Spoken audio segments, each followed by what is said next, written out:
A History of Me by Adrea Theodore.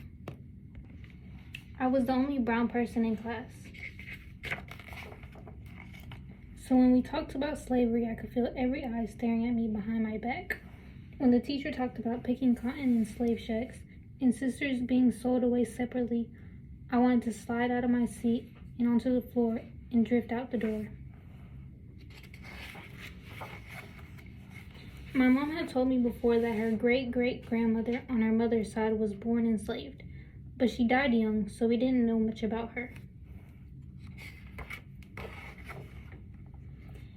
And so I should be grateful to go to school and learn. I loved to learn, but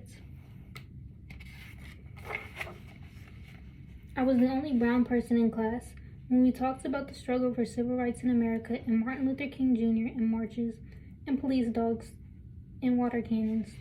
On the playground, some girls giggled and whispered and giggled some more and pointed at me and looked away when I looked at them.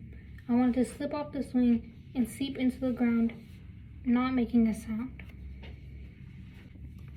My mom had told me before that her grandmother on her mother's side was born free, but only got to go to school for a little while, till the 3rd grade.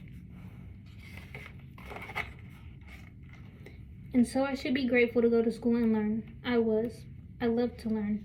I was in the 3rd grade and I had just learned how to multiply and how to write essays and how to think for myself. I was the only brown person walking home from school with the violin case in my hand when that boy rode by on his brand new bike and barked at me. If it wasn't for Lincoln, you'd still be our slaves. I wanted to sprint away after him and ask, "Is that all you see when you look at me?"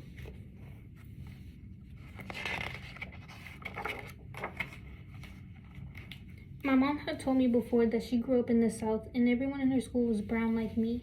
She saw whites only everywhere. She wasn't mad. That was just how it was. She wanted to be a nurse. She couldn't go to school for that, so she moved up north. And so I should be grateful to go to school and learn. I loved to learn.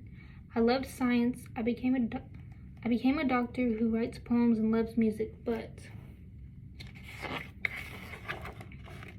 my daughter was the only brown person in her class. When they talked about slavery and when they talked about civil rights, I told her that I was the only brown person in my class too. And just because no one ever mentions courage, strength, intelligence, or creativity, that doesn't mean it isn't there. So